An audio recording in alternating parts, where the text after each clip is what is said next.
Vamos arriba, antes que pasen más cosas. Bueno, vamos a tratar de hacer esta presentación un poco para, como abordamos con el tema de aquel día que no me sonó el despertador, pero que en realidad es un tema crónico y ya largamente hablado, de poder conversar con todos ustedes que están ahí en la guardia generalmente, elementos prácticos para saber qué buscar, qué ver, qué hacer cuando nos llega un trasplante hepático.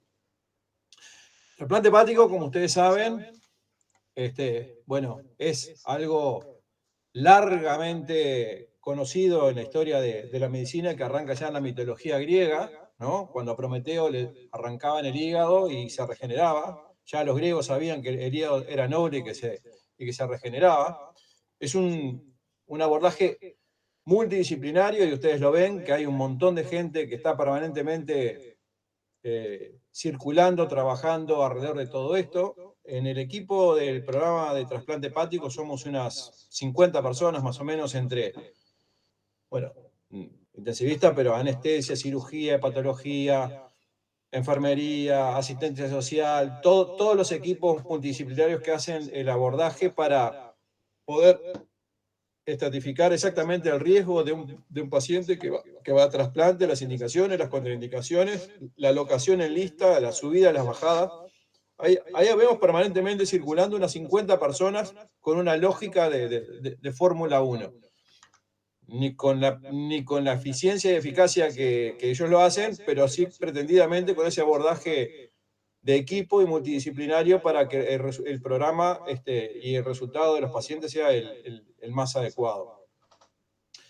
Esta es una foto de cuando estábamos no sé, en el 2005 en España, en que veíamos el trasplante hepático como una cosa absolutamente lejana, compleja, que el hospital había pasado por la etapa de Torterolo, donde se había planteado el cuidado postoperatorio con una lógica que yo ahora lo pienso y es increíble, consumiendo todo el banco de sangre de Montevideo para un paciente, sin uso de noradrenalina, en fin, con un abordaje que era totalmente fuera de contexto para lo que vemos hoy, que son pacientes que llegan el 90% estubados y a los 2 días están fuera de CTI.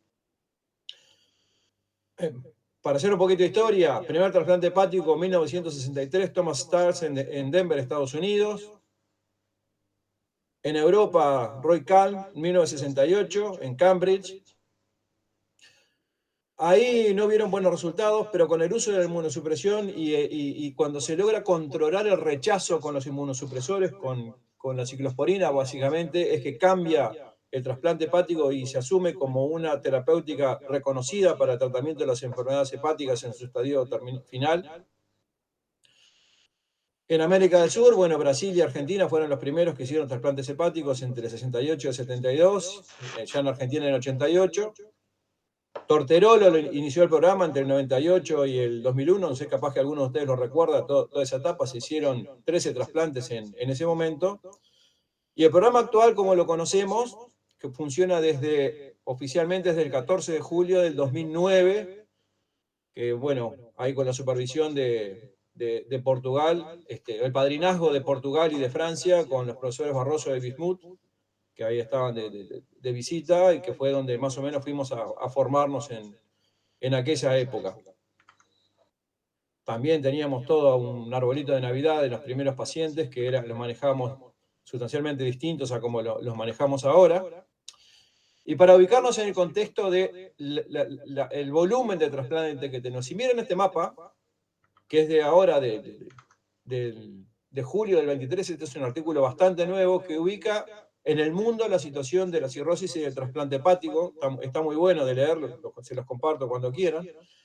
Y si ustedes ven, Uruguay trasplanta entre 5 a 10 pacientes por millón de habitantes. Esa es nuestra estadística y esto ha sido así desde el inicio del programa. Estamos como Brasil, estamos como Argentina, estamos como Chile y en América Latina y el Caribe nadie más está así. Canadá, Estados Unidos están más arriba, etcétera, etcétera. Estos son los 20, 25 pacientes que trasplantamos por año. Ese es nuestro número fijo, te diría. El año que trasplantamos más, trasplantamos 26. El año que trasplantamos menos, trasplantamos 16. Pero eso es lo que habitualmente hacemos en el programa. ¿Se entiende? ¿Se escucha? Porque como no veo nada más que mi pantalla, no sé cómo estamos, pero Se escucha impecable y se ve bien, Gustavo. dale, perfecto. Nosotros llevamos hasta el momento actual 290 trasplantes en estos 14 años y poco. 290 que pasaron todos por ahí, que todos los vimos, que todos los vivimos de alguna manera u otra. Y sin entrar en detalle de este tema, esto fue publicado en la Revista Médica del Uruguay, esta es la etiología, ¿no? La cirrosis siempre, casi el 60% de nuestros trasplantes, el hepatocarcinoma 21%, falla hepática aguda 5%, nuestros peores resultados están acá, en esto, una mortalidad como el 50%, no es para ahora, pero bueno, lo tiro ahí. Retrasplante agudo, unos poquitos, retrasplante crónico un 6% y otras causas del 7%. Lo que me importa mostrar en términos globales, porque el CTI del militar, la terapia intensiva del militar, es parte de esto, es que los resultados en términos de mortalidad están muy acordes a lo que son los valores de referencia. En cruce está lo que se acepta mundialmente como estándar de calidad en términos de sobrevida. Y si ustedes ven, nuestra línea de sobrevida está por encima de esos estándares. Y lo podemos ver un poquito también acá. Estos son indicadores de calidad de cualquier programa de trasplante en el mundo. Estos son los estándares de calidad de la Sociedad Española de Trasplante Hepático. Por ejemplo, mortalidad posoperatoria menor de 10%. Nosotros tenemos, esto es un corte a los 10 años, ¿no? 7,4%. Mortalidad perioperatoria, ahí estamos un poquito arriba, pero tasa de retrasplante precoz 3,7%. Tasa de retrasplante tardío 4,2 para un valor menor de 8. Reintervención precoz menos de 10, acá estamos un poquito alto, estos son los que nos están faltando. Y las supervivencias, vean que están todas por encima, 80% al año el estándar, 86 el nuestro, 75 a los 3 años, 81,8 nosotros, 70% a los 5 años, 77,4. 60% a los 10 años, 63,2 nosotros. Hay cosas para mejorar, pero en términos generales está con números acordes al mundo en los estándares que marcan las pautas internacionales. Entonces, nada, esto era para entrar un poco en contexto y en detalle, pero a mí me gustaría hablar en términos prácticos, ¿no? Una de las cosas que hablábamos con varios de ustedes ahí es cuando nosotros no estamos o cuando viene un trasplante de madrugada, o a veces pasa como pasó, que alguno de nosotros no llega cuando está, saber de qué estamos hablando, saber qué esperar, qué son estos pacientes. El gran problema que tenemos, y que yo quisiera, y que es la aspiración de todo el programa, es que el conocimiento de lo que se sabe de estos pacientes, de lo que sabemos de estos pacientes, sea de dominio de todo el mundo, que esto sea un paciente más. Si me preguntan qué aspiro yo de todo esto, es que el paciente de trasplante hepático deje de ser el paciente del programa de trasplante hepático, como si la patología de los hepatólogos o nosotros fuéramos dueños o los únicos que podemos o sabemos de trasplante. Estos pacientes son relativamente sencillos de manejar en cuanto a los 3 o 4 tips que tenemos que conocer de ellos. Y la aspiración es que lo maneje cualquiera, pero cualquiera. ¿Ah? Digo, de hecho, muchas veces el manejo lo hace la propia enfermería que ya ha visto mucho. Y yo voy a tratar de ir a los puntos prácticos del manejo posoperatorio, qué buscar, qué esperar, qué mirar, para saber dónde están las alertas o cuándo está la situación transcurriendo dentro de lo normal, ¿no? Obviamente el trasplante hepático consiste en explantar un hígado muy enfermo que termina con la vida de un paciente en un periodo corto de tiempo por un hígado nuevo. En nuestro país, y hasta el momento actual, no disponemos de tecnología de trasplante intervivo de donante cadavérico. Está indicado en todas las enfermedades hepáticas agudas o crónicas severas e irreversibles. Y ahora vamos a ver un poquito en qué consiste ese concepto de severo e irreversible. Para los cuales no tenemos un tratamiento alternativo eficaz y en ausencia de contraindicaciones para el procedimiento, cosa que no lo vemos en CTI porque no llega el paciente trasplantado, pero previo a que el paciente se trasplante, y particularmente aquellos que tienen indicación límite o que tienen, por ejemplo, por estar cursando una infección, tienen contraindicaciones relativas o absolutas, y eso lleva discusiones furibundas a veces, ¿no? Generalmente los cirujanos no quieren trasplantar, generalmente los hepatólogos quieren trasplantar todo lo que pasa caminando por ahí, aunque se esté muriendo. Ya sabemos cómo es esto. Y bueno, y tirar una línea del medio o poner límites a esta situación muchas veces no es fácil. Trasplantamos fase hepática aguda, cirrosis hepática, particularmente la descompensada, la fase hepática aguda sobrecrónica, los tumores hepáticos, el hepatocarcinoma, los defectos genéticos de origen hepático que provocan daño irreversible en otros órganos. Esto es una patología que vimos mucho en Portugal, que no hay mucho acá, que es el PAF, o retrasplantes en agudo y en crónico. Cirrosis hepática, no me voy a extender sobre lo que es, la idea no es hablar de cirrosis en esta cosa, pero sí saber que es una enfermedad que lleva a un deterioro progresivo, así como el distrés es la vía final común de múltiples mecanismos de injuria pulmonar, y lo conocemos y lo manejamos y lo resolvemos con la ventilación mecánica, y hablamos horas de este tema. La cirrosis es a la patología lo que el distrés es a la medicina intensiva. Es la vía final común de múltiples noxas que terminan en una destrucción de la arquitectura hepática por fibrosis, con aumento de las resistencias vasculares, particularmente al flujo venoso desde la vena porta, que pasa por el hígado, que ahí toda la sangre que la vena porta, que viene desde el intestino con todos los nutrientes de lo que ingerimos, bueno, fragmenta, detoxifica y demás, y la sangre que sale por las venas suprahepáticas y que desemboca en la vena cava inferior, está detoxificada y con nutrientes listos para ser metabolizados por todo el organismo. Cuando hay una cirrosis, todo ese paso se saltea, y todos esos productos, sin detoxificar y nutrientes sin fragmentar, van directamente a la circulación por la circulación colateral. Y ahí tenemos los problemas que ya conocemos de la presentación clínica de lo que es la cirrosis, ¿no? Bueno, cosas tan espantosas como esto, cuyo único tratamiento es el trasplante. O el hepatocarcinoma, que cuando está dentro de determinados criterios, que se llaman, usamos los criterios de Milán, tiene como indicación curativa el hepatocarcinoma. Entonces, a mí me gustaría situarme en el momento en que entra el paciente en la terapia intensiva. Valoración, perdón, que no corregí esa falta de ortografía. Y lo voy a sacar porque es espantoso. Cuando llega el paciente a terapia intensiva, es como cuando nos llega un paciente de bloque quirúrgico, operado de otra cosa, ¿no? Viene un posoperatorio de X, cirugía cardíaca, de cirugía abdominal, de cirugía torácica, lo que sea. Entonces nosotros tenemos que hacer un interrogatorio y situarnos primero en el contexto de ese paciente.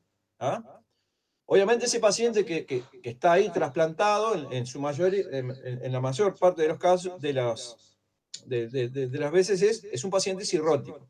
Entonces es muy importante conocer del hepatólogo o del anestesista que nos trae el paciente cuál es la situación previa del paciente. No es lo mismo un paciente que tiene una cirrosis leve, un Child A, con una función hepática conservada, que no ha presentado ascitis o que no tiene hipertensión portal, y que llega a la cirugía por un hepatocarcinoma, por ejemplo, con los cuales gana puntaje y asciende en la lista de espera, porque si no se trasplanta rápido el hepatocarcinoma, sale de criterio y termina muriendo por el cáncer. Entonces, no es lo mismo un paciente con una enfermedad hepática leve a un paciente con una cirrosis de esas como las que acabamos de ver en las fotos, ¿no? Con ascitis, con encefalopatía, con varices esofágica, con sangrado varicial, con historia de peritonitis bacteriana espontánea o con un síndrome hepatorrenal.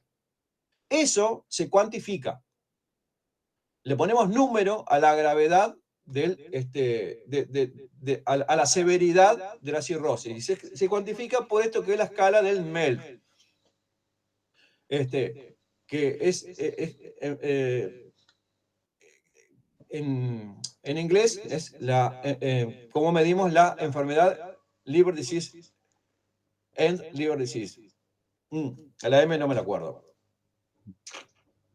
Disculpen, es el coágulo.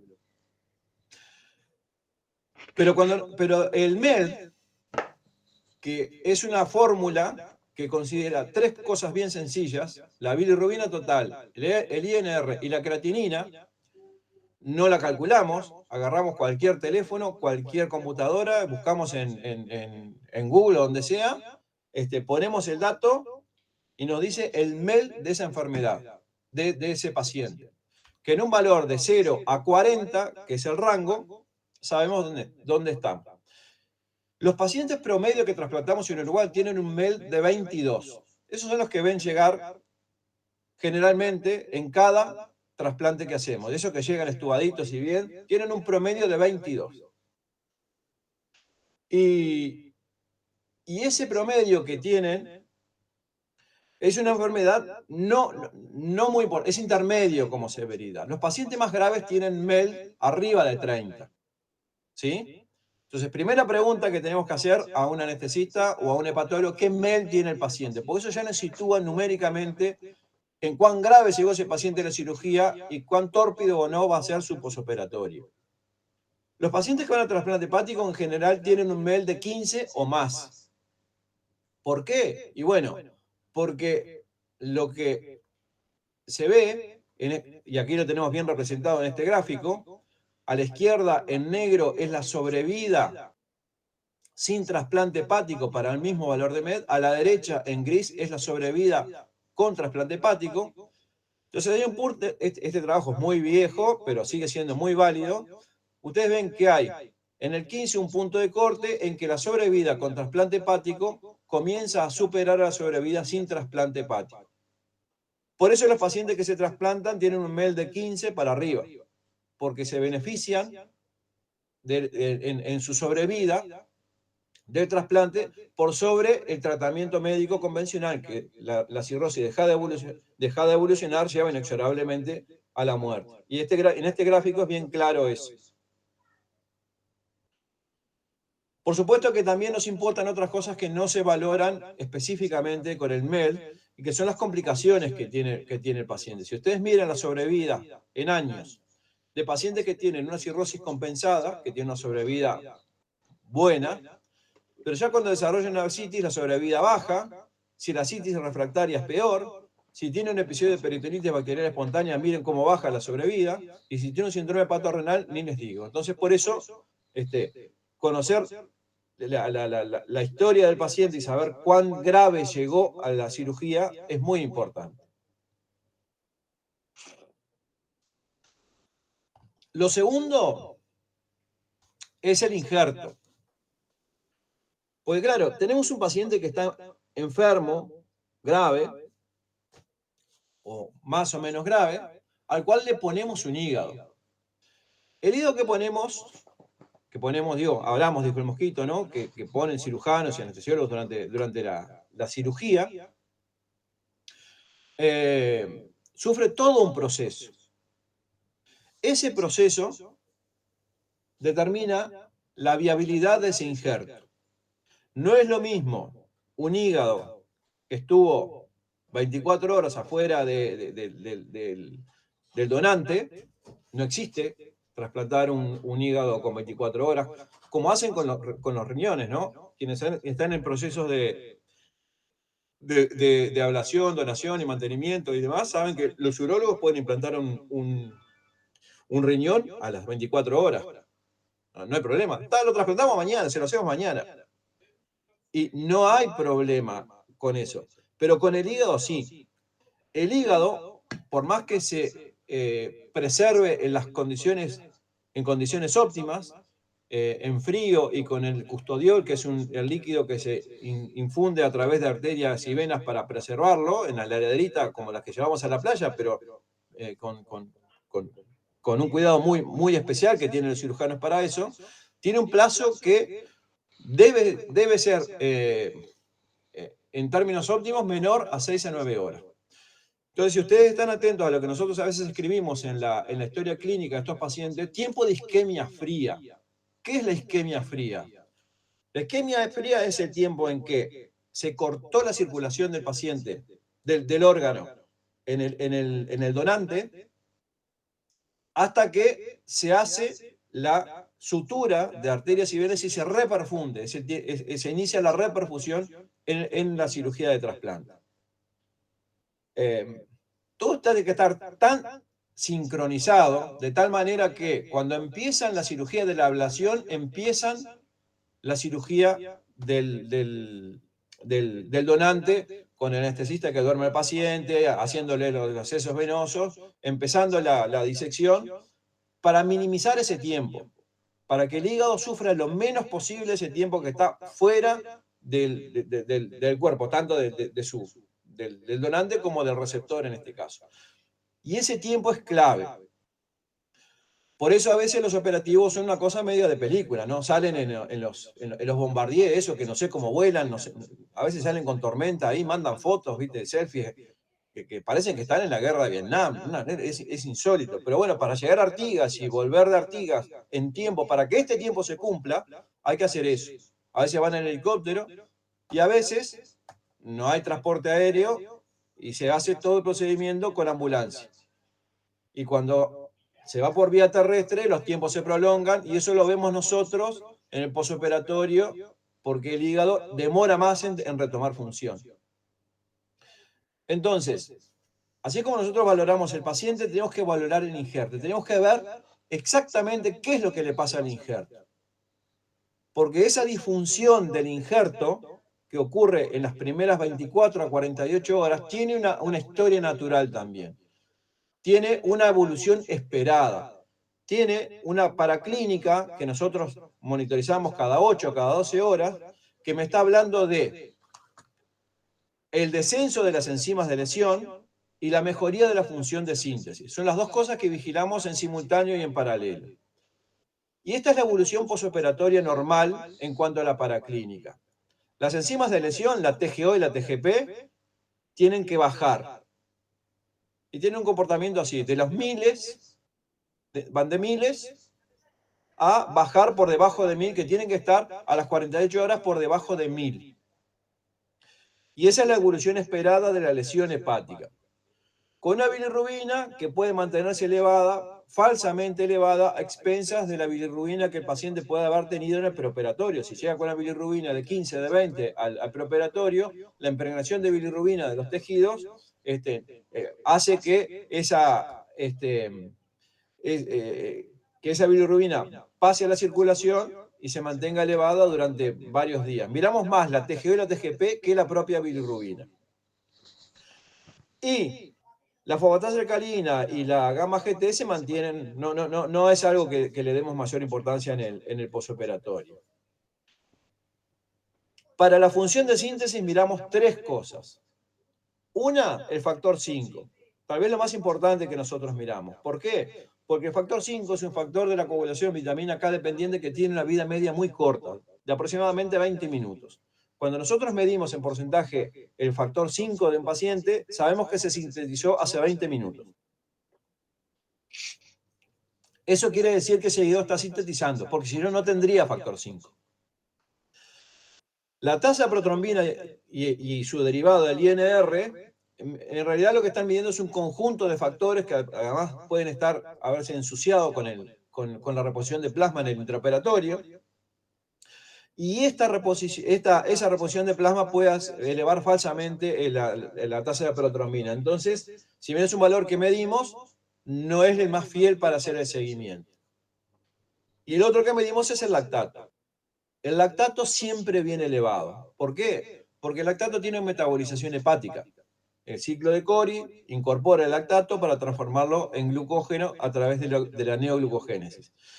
Entonces, al no funcionar esos circuitos porque todavía el injerto no tiene una función adecuada, lo que está disminuido es el clearance de lactato al no incorporarse a ese ciclo. Entonces podemos ver pacientes que están conversando, extubados, sin adrenalina, con presión arterial normal, con una muy buena evolución clínica y con lactato de 5, 6 o 3, 4. O sea, cosas que nosotros si lo viéramos en un shock, diríamos, los vemos cuando se están muriendo.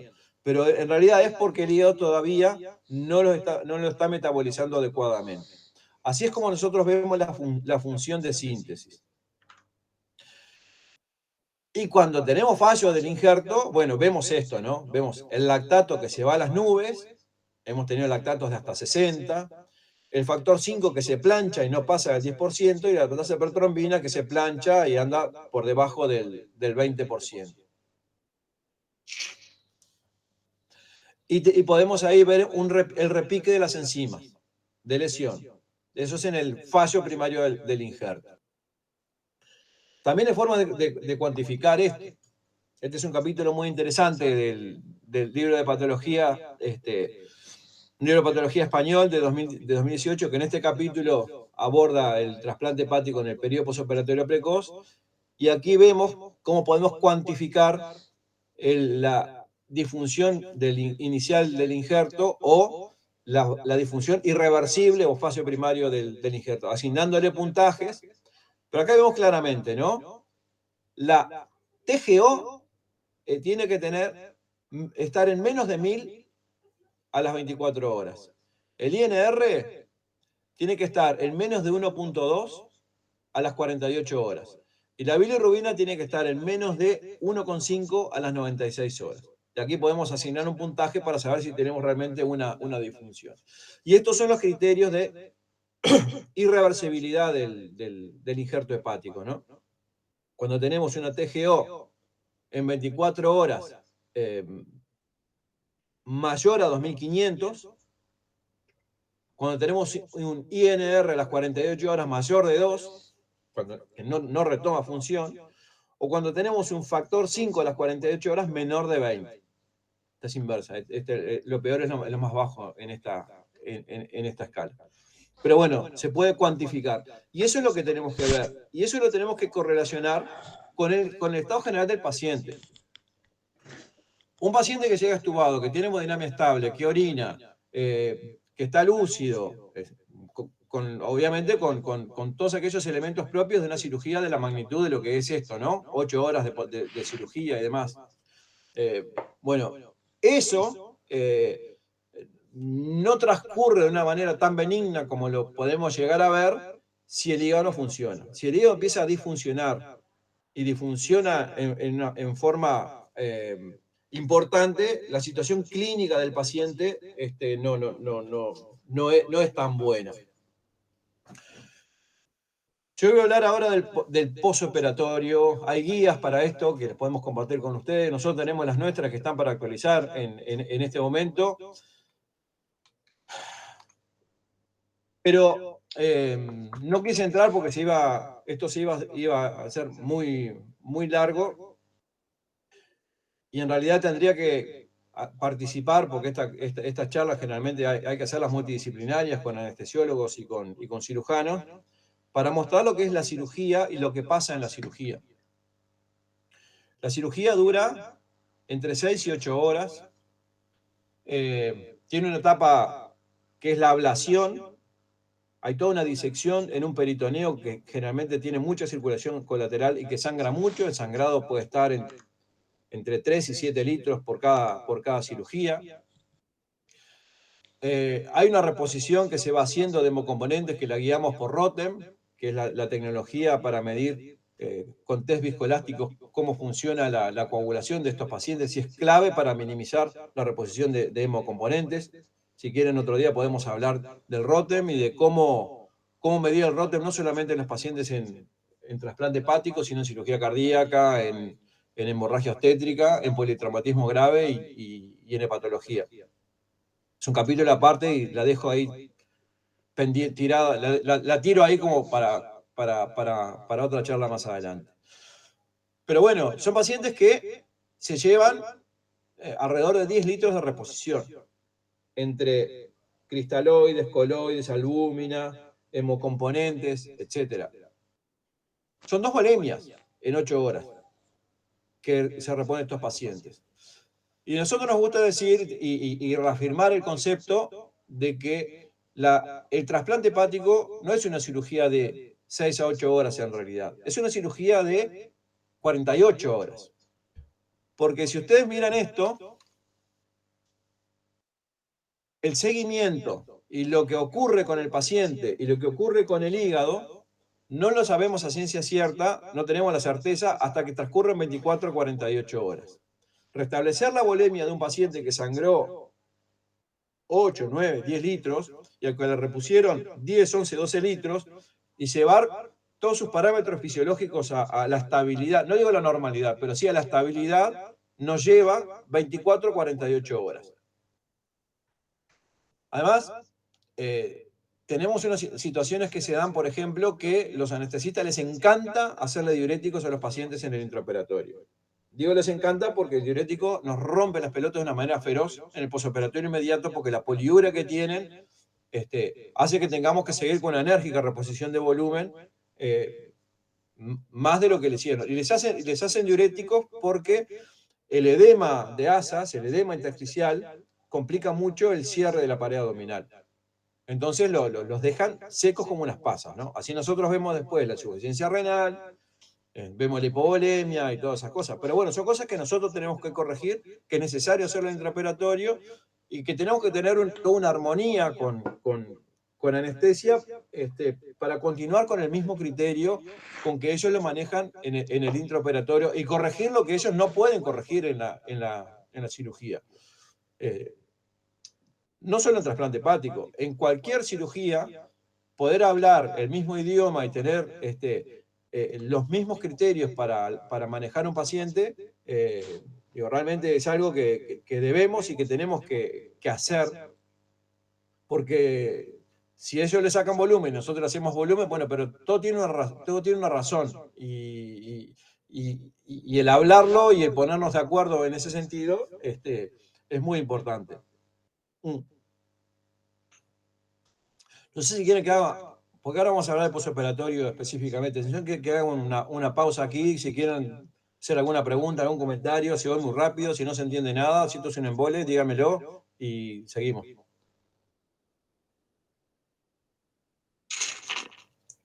No, Gustavo, por ahora, impecable, todo muy Sí, claro. me parece bien. Que sigas, seguí, Gustavo, pues está bien, me parece. Dale. Entonces, en resumen, siempre preguntar al anestesista y al hepatólogo que deberían venir, no vienen, ¿no? A las 3 de la mañana no hay nadie ahí. También viene el anestesista junior a dejar el paciente, pero bueno, y los cirujanos ni aparecen. Es algo que no podemos con ellos, pero las complicaciones de la técnica quirúrgica siempre sería bueno pero está. Siempre preguntar el MEL, las enfermedades previas, el estado previo del paciente, cómo llega, porque eso nos sitúa en las complicaciones que podemos tener en las horas siguientes, qué pasó en la cirugía y cómo está el órgano. Y cómo está el órgano que nosotros implantamos a ese paciente. Si es un órgano óptimo o si es un órgano marginal. El concepto de hígado marginal para el implante tiene que ver también con el paciente que vamos a trasplantar, ¿no? Si tenemos una falla hepática aguda, una paciente joven y es el único órgano que tenemos en vista, porque acá tenemos una preciosa tasa de donación, pero somos una mierdita de 3,5 millones y tenemos un órgano cada 10 o 15 días, hay que agarrar el órgano que esté, así sea un órgano, un hígado marginal que estuvo con una atremia de 160 a 170 durante 2 días, porque es la única chance de sobrevida que pueda tener una paciente. Y lamentablemente, eso es la realidad de nuestro país. Si ponemos un órgano que está bien y en buenas condiciones, es distinto. Pero bueno, entonces tenemos ahí al paciente y nos lo dejan. Lo primero a considerar, y que quiero que todos tengan siempre bien presente, es que el equipo de anestesia que hace trasplante hepático tiene una manía o tiene un defecto, pero que a nosotros nos favorece. A ellos les encanta estubarlo en bloque quirúrgico. No sé si han visto eso. A ver, ¿qué es lo que hace anestesia en cualquier lugar civilizado del planeta y de esta bendita tierra? Si tiene una cirugía muy prolongada, si le repusiste 10, 12, 15 litros a un paciente, si no sabes cómo va a funcionar el hígado, el riñón, si va a tener injuria pulmonar, que todos tienen, cómo va a despertar, porque algunos llegan a la cirugía encefalopático, tú me lo traes dormido a CTI, macho. O sea, ¿qué sentido tiene a las 4 de la mañana después de 8 horas de cirugía que te quedes una hora más estubándolo? Pues no. A ellos les encanta estubar. y están muy orgullosos de sus estadísticas de que el 92% de los pacientes los extuban en bloque quirúrgico, porque es así. El 92% de los pacientes trasplantados hepáticos los extuban en bloque quirúrgico. Y no les puedo hacer entender que es lo mismo que lo estuves en bloque quirúrgico a que me lo traiga que yo lo estuve, a que nosotros lo estuvimos las primeras 3, 4 horas. Y no hay caso. Pero bueno, a nosotros nos lo traen estubado y generalmente bien estubados, porque creo que son anecdóticos los casos en que hemos tenido que reintubar pacientes. Entonces, eso, que parece ser un acto de arrojo, a nosotros, la verdad que es algo que nos favorece porque en realidad nos alivia el trabajo. Que un paciente que tiene una cirugía de esta, que es de las más altas complejidad que existen en el mundo, con politransfusión, con hiperreposición, en fin, con lo que es una cirrosis, con un MED de más de 20 o a veces de 30, venga estubado, habla primero del expertise que el equipo anestésico particularmente ha adquirido con los 290 trasplantes que tenemos en el lomo a esta altura, con lo bueno que es la cirugía, y con lo relativamente benigna que es la evolución postoperatoria, a pesar de todo el daño o de todo lo que uno podría pensar con todo esto que estamos hablando, ¿no? Vienen estubados. Y realmente un paciente que te viene estubado ya te saca un montón de complicaciones. No tenés que sedar, no tenés que despertar, no tenés que hacer un test de ventilación espontánea para ver si está en condiciones de ser estubado, etc. Ya se tomaron el trabajo previo. Y ahí yo quiero situarme en que esto es un paciente crítico como cualquiera que recibimos. Como cualquiera que recibimos. Tomen nota de las consideraciones sobre la cirrosis, sobre el estadio final de la enfermedad, sobre cómo está el injerto, sobre los datos de la cirugía y de la hiperreposición que se llevan en la cirugía. Pero después de eso, y sabiendo que tenemos que mirar del injerto cómo vamos monitorizando el descenso de las enzimas de lesión y el ascenso con paraclínica periódica cada 8 o 12 horas de la función de síntesis del hígado, es un paciente crítico más que nos llega un postoperatorio cualquiera que nos llega a CTI de cualquier otra cosa. Que tenemos que mirar exactamente lo mismo con estas particularidades. ¿Se entiende eso? No es distinto. No tiene más que estas cosas, no tiene cosas distintas a otros pacientes, y cualquier gesto terapéutico que nosotros como intensivistas hacemos en estos pacientes, esto es, se hipotiende, le cayó la dureza y le hago una carrita de volumen, le subo la adrenalina, es igual que para cualquiera. Desatura, tiene trabajo respiratorio, le pongo un OAF, le pongo una CPAP o lo reintubo. Es como cualquiera. Deprimió conciencia, porque a veces les hacen una anestesia raquídea, cuando los hepatocarcinomas que tienen función de síntesis normal, les hacen anestesia raquídea con morfina, a veces pasa que la morfina asciende por el tejido adiposo de la médula, deprime el centro respiratorio y hace el coma a las 3 horas de la recirculación de la morfina en el CTI. Deprimió conciencia, se intuba. No es distinto. Hay que perderle el miedo a eso, porque no es distinto. Y lo digo para cualquiera de ustedes que puede estar de guardia con cualquiera de estos pacientes en cualquier momento. ¿Ah? El abordaje es similar. Y vamos a verlo órgano por órgano y sistema por sistema.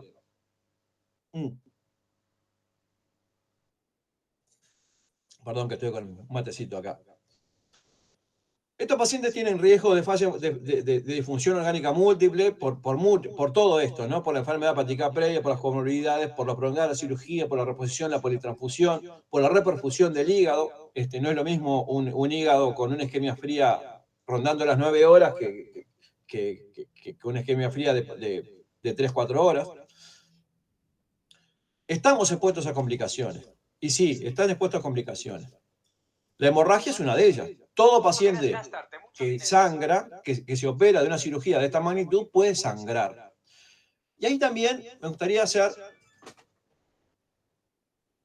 alguna precisión sobre el tema de la coagulación en los pacientes cirróticos y trasplantados hepáticos.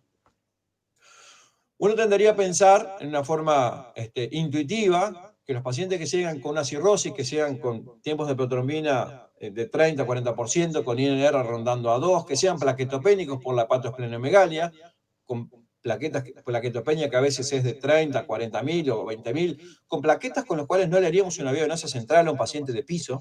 Estamos de acuerdo con eso, ¿no? Que siempre pedimos una crasis y un hemograma a ver cómo está la coagulación para hacer una vía venosa central. Estos tipos les cambian el hígado. Y después, en el posoperatorio inmediato, con los drenajes que tienen, que están ahí en el lecho quirúrgico, monitorizamos el sangrado. Y si están atentos y miran, la primera paraclínica que le sacamos en el posoperatorio inmediato, tienen protrombinas de 20%, 15%, no sé. Factor 5 de 15%, 10%, plaquetas de 30 a 40.000. ¿Y saben qué? No los reponemos.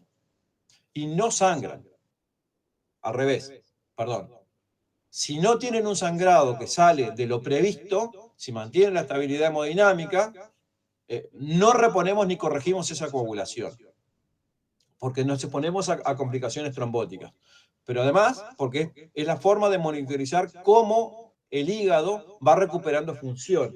Y porque el cirrótico no es un paciente hipocoagulado, es un paciente que tiene un rebalance de la coagulación, en el cual los factores de la coagulación están en menor concentración circulando, lo cual me da esos valores de laboratorio en menos, pero también tiene en menos los factores de la coagulación fibrinolíticos, porque la coagulación es un balance entre lo procoagulante y lo anticoagulante, entre lo que forma el coágulo y lo que provoca lisis del coágulo para frenar y que nos haga, en cada golpecito que nos damos y que sangramos, una coagulación intravascular diseminada o que se escapa de control.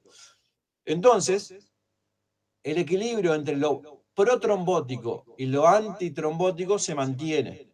Es una balanza que se mantiene generalmente. Y a veces está desbalanceada hacia lo protrombótico. Por tanto, lo que manda en cualquier paciente cirrótico, y me salgo del trasplante hepático, en cualquier paciente cirrótico que tiene una coagulopatía,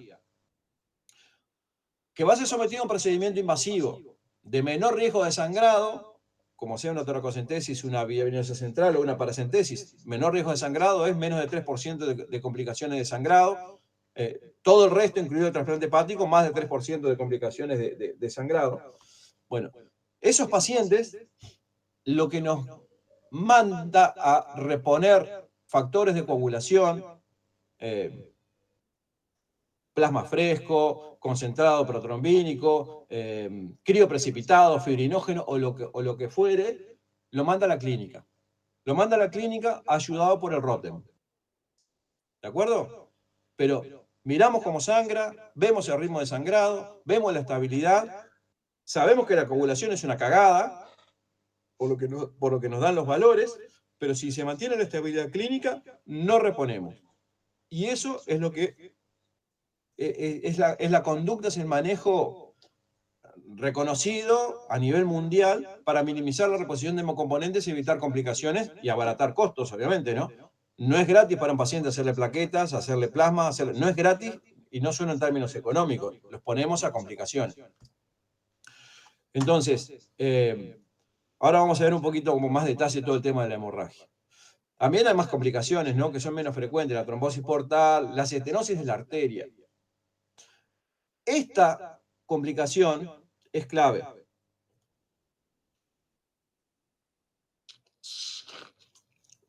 Yo les diría que si hay algo que nos rompe la cabeza y que nos hace devanarnos los sesos, más que el sangrado en el posoperatorio inmediato y al cual tenemos que estar muy atentos, es cuando tenemos estenosis de la arteria o trombosis de la arteria.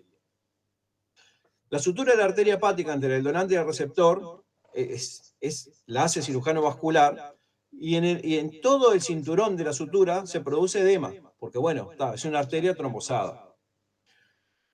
Cuando el anestesista o cuando nosotros los intensivistas, en un ímpetu de corregir el sangrado del campo quirúrgico, nos excedemos en reposición de hemocomponentes y generamos un estado protrombótico, por más que sea transitorio, estamos agregando riesgo de trombosis particularmente de la arteria. Cuando se trombosa la arteria, el hígado queda sin perfusión, se produce isquemia y necrosis hepática. Eso nosotros lo vemos en el postoperatorio inmediato con una alteración de la curva, que es el ascenso de las enzimas de lesión. Sube la TGO, sube la TGP. Esa curva que les mostré de TGO y TGP, que tienen que normalizarse en 24 a 48 horas, o bajar de 1000, o tener una curva descendente, repica. Y empezamos a ver enzimas hepáticas de miles. Eso es altamente sugestivo de que hay una trombosis de la arteria hepática. Hay dos formas de ver la trombosis de la arteria hepática. Uno, por arteriografía, con lo cual tenemos que trasladarlo al paciente. Otra, que nosotros llamamos, que es más fácil, que es el factor Custer. No sé si ustedes vieron que el pelado Custer viene con su Doppler. El pelado Custer ha hecho los Doppler de los 290 trasplantados, más todos los controles. Tiene, pero miles de pacientes vistos de esto. Miles de pacientes vistos. Él le pone el Doppler y te ve la arteria, te mide la velocidad de la arteria, te mide la resistencia de la arteria, y nosotros ya sabemos, nosotros digo todo el equipo, particularmente los cirujanos, si esa arteria está complicada o no. El factor Custer es clave. Si no es la arteria, ese paciente va a cirugía para rehacer la anastomosis de la arteria. Y realmente, en los primeros lo mandábamos a Impasa a hacer arteriografía y bueno, colocar un stent en una arteria que estaba recién anastomosada, lo cual era un lío, ¿no? Ahora no, ahora se va directamente al factor Custer, que nos dice si está esa arteria trombosada o no trombosada. Esas son las complicaciones quirúrgicas. También tenemos complicaciones médicas. La insuficiencia renal aguda, según como la midas, andan del 70 al 70%. 50% seguro, pero siempre tenemos algo que agrede a la función renal y que levanta creatinina, cae diuresis. Siempre lo tenemos. Ahora vamos a ver un poquito de eso. El rechazo, moderado a severo, la neurotoxicidad, y bueno, y otras, después tenemos otras complicaciones médicas más alejadas. ¿Qué tenemos que ver en estos pacientes? Sistemas fisiológicos mayores y su estabilidad tal cual como en el paciente crítico. No hay... Vamos por partes. Hemodinámico. El perfil hemodinámico de un paciente en postoperatorio trasplante hepático es el mismo que de un paciente cirrótico, es el mismo que vemos en un patrón de sepsis. Esto es hiperdinamia, gasto cardíaco elevado, hipertrofia miocárdica, resistencia, gasto cardíaco estamos hablando de 10-15 litros por segundo, ¿no? Resistencia vasculares sistémicas bajas, 500 a 1000 dinas por centímetro por segundo de la menociclo. Todo esto es por la liberación de mediadores inflamatorios que se producen durante la cirrosis y durante la cirugía. Por eso, estos pacientes que pueden estar estables, conversando y con todos los parámetros bajando, pueden requerir gotas de noradrenalina, generalmente noradrenalina a bajas dosis, durante las primeras horas o los primeros días. Y a veces ni siquiera se la suspendemos para evitar el aporte excesivo de volumen. Porque quiero llegar a esto, ¿no? A que necesitamos tener un adecuado balance riñón-pulmón. Como en toda la medicina crítica, lo que le hace bien al pulmón, le hace mal al riñón. Y lo que le hace bien al riñón, le hace mal al pulmón. ¿Y por qué? Y bueno, porque el riñón lo que le gusta es que el flujo por las arterias prerrenales sea abundante, lo prerrenal hay que corregirlo, la necrosis tubular aguda que se produce por todos los factores propios de una cirugía de esta magnitud, politransfusión, hiperreposición, si tiene síndrome patorrenal previo, si tiene nefropatía previa, si es un diabético, si es un obeso, si es un hipertenso, en fin, la medicación inmunosupresora, todo eso provoca daño en el riñón. ¿Ah? Y entre 60 y 70%, según la literatura, tienen y se benefician del aporte hídrico. Lo que pasa que, así como tenemos una disfunción endotelial, como si fuera una sepsis, en en todos los órganos del sistema lo tenemos en el pulmón. Y la injuria pulmonar siempre está presente, porque la enfermedad capilar, con la hiponcosis, con algunos inmunosupresores como la timoglobulina, cuando hay trálic, en fin, cuando hay derrame, porque hay derrame pleural, porque se trabaja sobre la base, sobre el hipocondrio derecho, que está ahí, la base del pulmón derecho, y todos hacen derrame pleural. Bueno, el pulmón se beneficia de la restricción hídrica y el riñón se beneficia del aporte hídrico. Y ahí estamos en ese balance. Le hacemos un poquito, pero no mucho, y la decisión es caso a caso, monitorizando la volemia, como hacemos siempre con los pacientes críticos, con los mismos parámetros, con las mismas herramientas con que valoramos la volemia en cualquier paciente crítico, ¿no? Le hacemos par gasométrico, por supuesto que la ecografía, ver la vena cava, ver cómo están las cavidades derechas, cómo está la presión arterial, cómo está la frecuencia cardíaca, cómo está el gasto urinario. Vamos tomando decisiones en cuanto a la reposición de volumen, como si fuera un paciente crítico normal, sabiendo que en las primeras horas los diuréticos que los anestesistas le hacen al final de la cirugía para disminuir el edema de asas nos complica porque generalmente vienen poliúricos y hay que seguir pasando volumen. Entonces, claro, cuando vos haces 10, 11, 12 litros y seguís haciendo volumen, el pulmón canta. El pulmón canta. Algo de injuria pulmonar tenemos y ahí es que a veces lo tenemos que poner con un poquito de AF, con un poquito de ventilación no invasiva, pero en general es transitorio y en la medida que el hígado retoma función, eso se va corrigiendo. En cuanto a riñón, nada, evitar hipovolemia, evitar la nefrotoxicidad, diuresis objetivo siempre, igual que en cualquier paciente crítico, 0,5 o 1 mililitro kilo hora. Pocos pacientes van a diálisis. Realmente no es un problema mayor. Las radiografías de estos pacientes pueden llegar a ser estas cosas espantosas. Pero tampoco el manejo respiratorio es un problema que cualquier intensivista o cualquier residente de medicina intensiva no pueda manejar. Es igual que en cualquier paciente crítico que nosotros podamos llegar a ver. Me voy a apurar porque ya estamos en un plazo de no aburrir. Tiempos promedios es esto, ¿no? La internación en CTI, la media la tenemos en 3,4 días. En realidad, cuando decimos 3,4 días es porque nos desbalanceó un poquito las internaciones como la que tuvimos de Tania, que estuvo como 3 meses, pero fue un caso particular de falla hepática aguda, con internación prolongada, pero si tomamos estrictamente los posoperatorios que evolucionan con complicaciones mínimas, al segundo o a veces a las 24 horas ya los tenemos en sala. En general estos pacientes están en sala 10, 11 días más, y la internación en sala está condicionada sobre todo por lograr un nivel de inmunosupresión en el punto justo, ¿no? Vamos midiendo el tacrolimus, eso ya lo hacen los hepatólogos, medir el tacrolimus, ver exactamente que no haga rechazos, en fin. Ya estamos hablando del paciente que se fue de terapia intensiva y que está previo al alta a domicilio. En resumen, es un paciente crítico, pero no es un paciente crítico distinto a los otros que recibimos.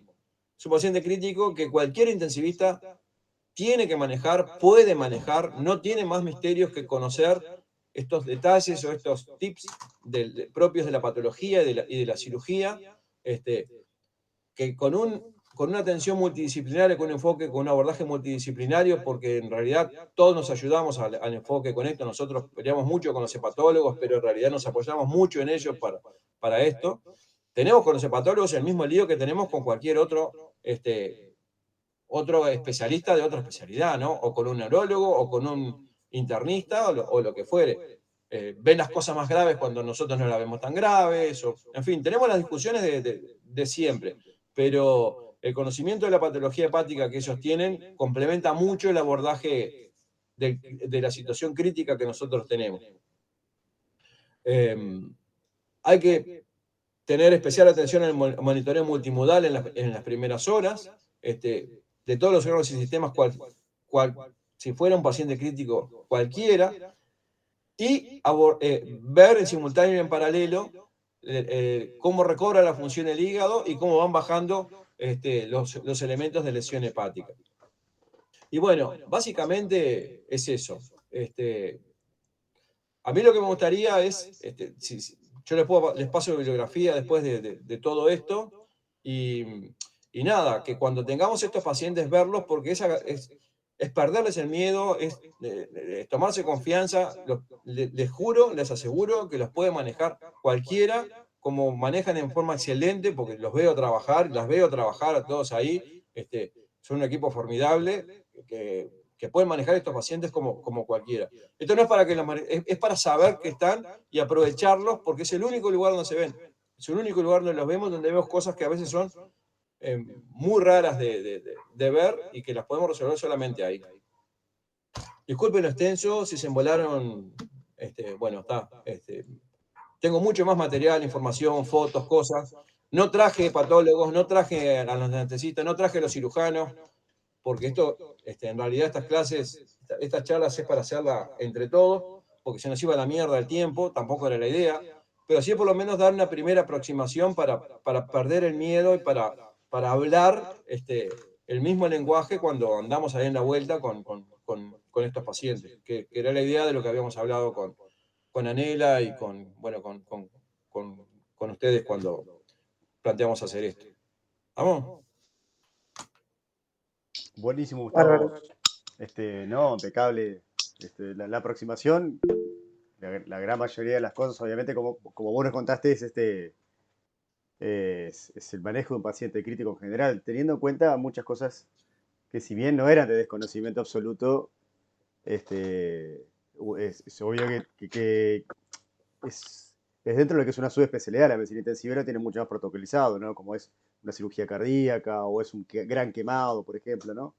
Exacto. Sobre todo, esto nos ayuda a ver, por ejemplo, el seguimiento de si el hígado prendió, sobre todo lo particular, después porque puede ser el resto del sostén de lo que son los sistemas fisiológicos mayores. En general, el manejo es muy, muy similar. A veces tenemos un poco miedo con el tema de la reposición, por lo que decías vos, Claro. por no darle de más o no dejarlo seco, pero por lo que nos contabas, el manejo del volumen es muy parecido al paciente crítico habitual, con un delta CO2 de repente. No vamos a tener una vena cava, pero el manejo es muy, muy parecido. La verdad que fue muy útil. Y bueno, creo que a partir de ahora lo vamos a ver un poco distinto el ingreso y la corta evolución que tiene el paciente ahí, que habitualmente anda muy bien. Yo creo que sí. Son pacientes que tienen cosas que van contraintuitivas a lo que nosotros generalmente hacemos, ¿no? Y me refiero específicamente al manejo de la coagulación y el sangrado. Es verdad. Aprender que estos tipos le sacan el hígado, le ponen el hígado con plaquetopenia, con coagulopatía, con circulación colateral, con hipertensión portal, con sangrados que son conceptualmente son sangrados masivos, ¿no? El último trasplante que tuvimos que llegó estubado sangró 7,5 litros. Claro. Y le repusieron 11 litros. Es un Y lo disparate. trajeron Claro. estubado, ¿viste? Entonces vos decís, la mierda. A mí no deja de asombrarme eso No, no, ni hablar. y los veo todos los días. Pero se pueden manejar pacientes así y con una estadía corta en terapia intensiva. Y el manejo de la reposición de los hemocomponentes, guiado por el Rotem, por los test viscoelásticos y la función, y cómo vemos la función del coágulo, y cómo eso ahorra hemocomponentes, es un tema que todos los intensivistas tenemos que aprender, porque es lo nuevo y que está en el hospital. Porque Claro. está en el hospital. Vos pedís un Rotem y claro, tenés que saber ver el dibujito ese que te dicen, los números que te dicen. Eso, si quieren, podemos hacer otra charla específica para eso. Sí, claro, estaría bueno. Sí. Tengo culadas de material de reposición de sangrado crítico en distintos escenarios, con protocolos y algoritmos para saber, ¿no? Bien. Vamos a tener muy en cuenta, sí, claro. Gustavo, no, lo que dijiste, porque yo que estoy en el CTI desde que se inició el trasplante hepático, cómo ha ido la evolución, cómo ha cambiado. No es lo mismo la mortalidad que tuvieron los primeros 10 trasplantes hepáticos en el hospital De que lo que acuerdo, es ahora. de acuerdo. ¿No? ¿Cómo ha cambiado eso? ¿Cómo la estadía en el CTI ha cambiado? Porque me acuerdo cuando se empezó que fuimos todos a formarnos al hospital italiano en Buenos Aires, claro, uno llegaba, yo estaba asombrado porque allá en 3 días iba para afuera el paciente. Claro. ¿No? Y acá era nada que ver. Y bueno, ¿cómo ha evolucionado todo eso? Pero de todas maneras, te agradezco esto porque era un debe de hace mucho tiempo atrás que yo venía reclamándolo. Es más, cada vez que entra un médico nuevo al CTI me dice, ay, ¿podríamos tener alguna charla o algo de trasplante hepático? Porque como hay trasplante hepático acá, y bueno, y siempre era, bueno, yo voy a pedirle al equipo, pero como que quedamos siempre en eso y nunca hubo una respuesta. Bueno, por eso te agradezco realmente esta charla que estuvo muy buena además.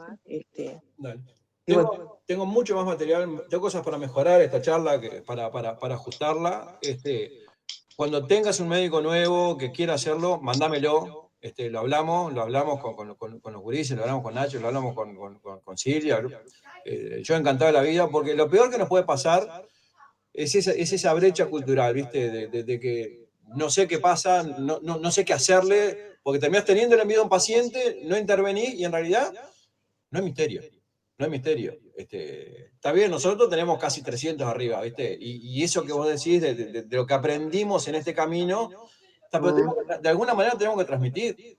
De alguna sí, manera, sin duda. eso tiene que ser de dominio de todos, no es de nadie esto, ¿viste? El conocimiento no tiene dueño. El conocimiento tiene que ser de dominio de todos. Entonces, yo te agradezco la oportunidad y el aguante de estar ahí, porque la verdad que tenía necesidad un poco de charlar todo esto. Hay muchas cosas más para hacer, pero bueno, hay para la falla hepática aguda, yo qué sé. Hay 3 millones de cosas, pero no la quiero podrir. No quiero podrir de embolar, mejor dicho. Nada, simplemente que era una primera aproximación al tema. Buenísimo, no, Bárbaro. estuvo muy bueno. Bueno, Bueno, gracias, muchas Gustavo. gracias a todos. Gracias a todos por participar. Un abrazo. Chao. Chao. Nos vemos pronto, ¿eh? Nos estamos viendo ahí. Chao.